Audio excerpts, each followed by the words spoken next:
So this month's Project Soapway Challenge really pushed the limits and the boundaries and everybody's patience, probably, including my own, because it is definitely a different one. We are doing a really fun Project Soapway Challenge this week, and all of the submissions were so incredible, and also mine exists too. So I am going to tell you more about the really exciting stuff that I'm very, very excited for. Said excited or a version of it twice in just a minute. But before I do, hello, I am Mrs. Soap and Clay. Let's make stuff.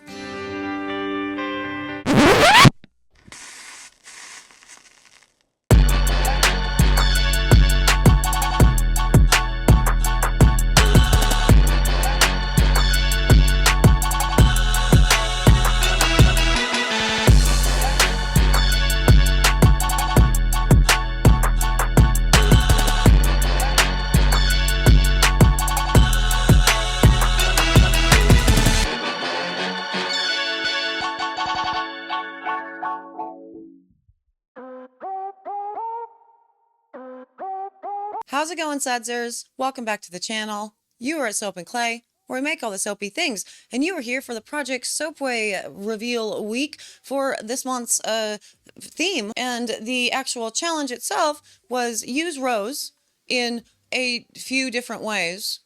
I think three. I think it was use it in three different ways, so either rose and rose hip, as far as oils, butters, extracts, waters, etc. and so forth, in a liquid conditioner. Now, we specified no solid conditioners for this guy. Definitely wanted the liquid variety because I wanted to be able to give, the sudsers the ability to include rose with one of those three ways via a rose water, because rose stuff can be super duper expensive. So this is what I was going for. This was my thinking. And the reason why I wanted to do a conditioner, couple reasons. First up, kind of going on with this cosmetic, really pushing our cosmetic knowledge in addition to our soapy. And since we haven't done really much on the channel as far as conditioners go, wanted to really expand into that. I know that I have a lot of sudsers that do formulations that like the cosmetic side and all of the, fiddling and the mad hattering and everything, mad scientisting that goes along with making actual cosmetics over their soaps. And so that's another reason. And the final reason is I had already been working on a dupe for my Soap and Clay Kidlet #1's hair. She's my curly girl, and she has a co-conditioner system with her hair, which means most of the days of the week, she washes, she shampoos with a conditioner, and then does the, sudsing up and the, all the things and the scalp massage and everything, and then rinses that out and puts a secondary conditioner on it for her conditioning phase. And that really helps out with her beautiful curl structure and keeping everything not matted and tangled, nice and bouncy, easy to, continue to maintain, all of the jazz. And we found, because I like the Soap and Clay Kidlets to be able to experience purchasing products and doing stuff, even though, yeah, mom makes the stuff, out in the world. And so Soap and Clay Kidlet #1 had seen this rose conditioner that she wanted to try. We picked it up, and her hair was great on this. And I thought, cool, I want to do that, but I want to do this within the method of her co-washing thing. So that's what my conditioner is. It's really going to be focused on being the first part. So the cleansing shampoo step. So obviously I still want it to be very hydrating. I want it to be not super weighed down with that hydration, however, because I don't want her curls to get pulled. And I want it to have a little bit of some cleansing properties to it. So I guess we're going to be calling this a cleansing conditioner. So let's get to my recipe, my video, my making. We can talk more about this cleansing conditioner and maybe see results from Soap and Clay Kidlet #1 and talk about our experience with this conditioner for her very, very curly hair.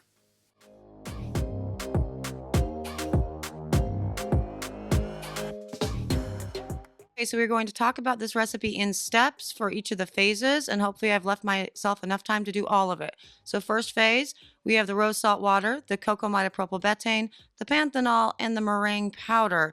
Now, this is going to be total batch weight, 73% of the total batch. We're going to be treating this like you would just a regular lotion, because lotions, creams, and conditioners are all basically the same as far as process. So the majority of your batch is going to be your water portion, and then you're going to be adding your alcohol or your fatty alcohols and your conditioning bits, so your oils and your butters, as well as your emulsifying agents as you need to. So what I'm doing with this with the rose salt water, now rose obviously we'll be continuing to talk about that. The theme for this is rose.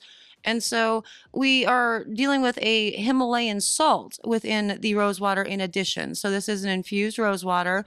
And the benefits of rose water is, obviously great for moisturizing, hydration, all of the jazz.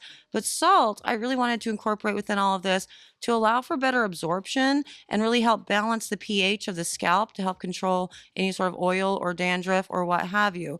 The cocamidopropylbetaine is going to be the cleansing plus a mild conditioner. Now, cocamidopropylbetaine is very mild. It's really great for hair softening, and there's usually no problems whatsoever when you're using it. Panthenol is also known as B5, and it's really going to be great for hair strength and shininess. So I definitely wanted to include that. Now, the meringue, this is a little bit different. I wanted to incorporate, because in this conditioner that I'm going off of, they actually had lecithin in it, and I didn't have any. And so I thought, well, lecithin is for shininess, and so how about meringue? Because, just that's also going to be helping to shine things, because egg whites and, whatever. So I'm incorporating the meringue as well. And yes, of course, we are absolutely putting in a preservative within all of this because it's a water solution, but also, we've got meringue, which is also a vegan meringue. So it's a different story entirely. But anyway, phase two, we have rose oil that was infused in avocado, rose butter that was infused in shea, we have BTMS, and we have cetearyl alcohol. Now, the rose in and of itself, we've been talking about it through all of this, really good for, it's high in vitamins A, B3, vitamin C, vitamin E, and all of the antioxidant rich, all of the jazz. And it's going to be really good for the hydration of the hair. It's going to also help control the oil at the scalp, can help with repairing hair for hair damaged. Also, obviously because it's controlling the oil, it's going to be really beneficial for balancing the pH. With the rose, we can also expect a fair amount of shine too. So that's awesome. Now the BTMS is going to be for cleansing. We're going to continue on with a little bit of cleansing properties in all of this because it is a cleansing conditioner. And then the cetearyl alcohol is going to be great for softening, detangling, hydration, and smoothing of the hair shaft. So let's go on to the make.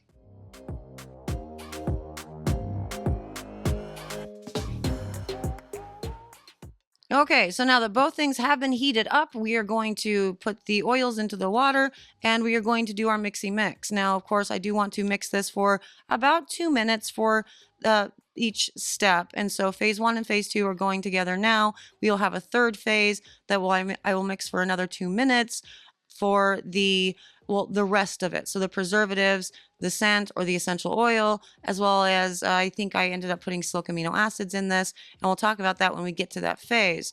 But within the actual formulation of all of this, in comparison to the conditioner that she had been using, the differences that we have within all of this is, first up, there is no sea salt incorporation. This was made out of rose water, the original conditioner, and it did contain rose oil, and that's kind of, as well as the lecithin, which I'm swapping out for the meringue, and the panthenol. But the ingredients that I incorporated into all of this that are not included in the original were the cocobetaine, the BTMS, the cetearyl alcohol, as well as the silk amino acids and the salt. So I kind of changed it kind of a lot. So I guess realistically, the only real similarity between the two would be the fact that there's a lot of rose incorporation in all of this. Now, do I think that that actually makes a difference in, a conditioner? I do, for all of the reasons that I listed for a rose. It's very, very vitamin rich, all of the hydration, all of the jazz. I think this is going to be a really great thing for curly hair. Now, I'm specifically formulating this as a cleansing conditioner for a curly haired kiddo. And so I want to incorporate as much curly hair products as I possibly can. Now, my third phase here is going to be silk amino acids, my preservative, and my essential oil blend. I didn't actually end up doing an essential oil blend. The Soap and Clay Kidlet picked her scent, and it's a fragrance, and I'm reasonably fine with that. It's at small amounts. We always have fragrance in our conditioners. I'm not, I'm not at all freaked out by that with using it and within this. But if you are, you could totally do an essential oil and really lean into the benefits that you're wanting and the hair type that you're going for. And so with these silk amino acids, though, we are looking at obviously proteins are really great for the hair, and but there is a lot of problems that you can get with proteins. A lot of the biggest problem are it has a heavier molecular weight proteins than a lot of things, which means it's harder to absorb into the actual hair shaft. And silk amino acids have a lower molecular weight than other proteins. And so it's going to absorb really well, especially with that salt that's going to be pulling it in for better absorption. And it's going to essentially help repair damaged hair. And I think that's a good thing to put into a curly, formulation because poor curly girls and guys, they have such an interesting hair structure that yeah, it's tough to get through tangles and stuff. A lot of them have to comb their hair and do everything while it is very very wet. And Soap and Clay Kidlet number 1, she's one of those, a lot of them. And so I really assume that because of that, we're pulling on that hair so often to get through, knots and tangles that yeah, there's going to be some damage done. So adding some silk amino acids to this, I think is a great idea. And so ultimately, what I am doing with all of this is creating a rose conditioner that has cleansing properties with the BTMS and the cocoa monopropyl betaine that I think will be a really good, again, just based off of the rose conditioner that I was working off of that has performed very well. It'll be a really good incorporation into her hair care routine to use as her first step in her co-wash, process.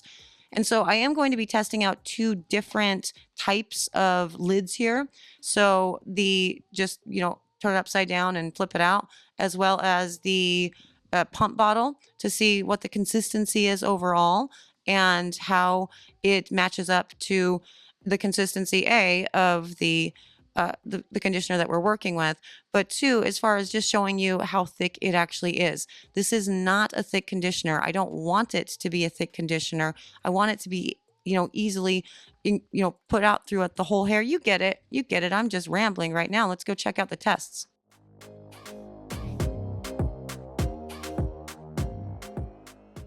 Okay, now on to super quick tests. We are looking at 2 different types. And again, it's very mid-weight as far as the actual consistency of both of them go. Has a really great hand feel right off the bat, really easy to squeeze out of the container here.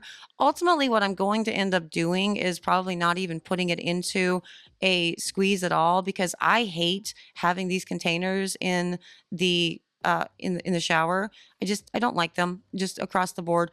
It's also pumpable, as you can see, all the jazz. It's cool, but I don't like having those. So ultimately, it's just going to be in a tub that she can just screw the lid off of and scoop some out of. But I did want to show you the different consistencies to show you that it is pumpable. It will go through any number of different, nozzles.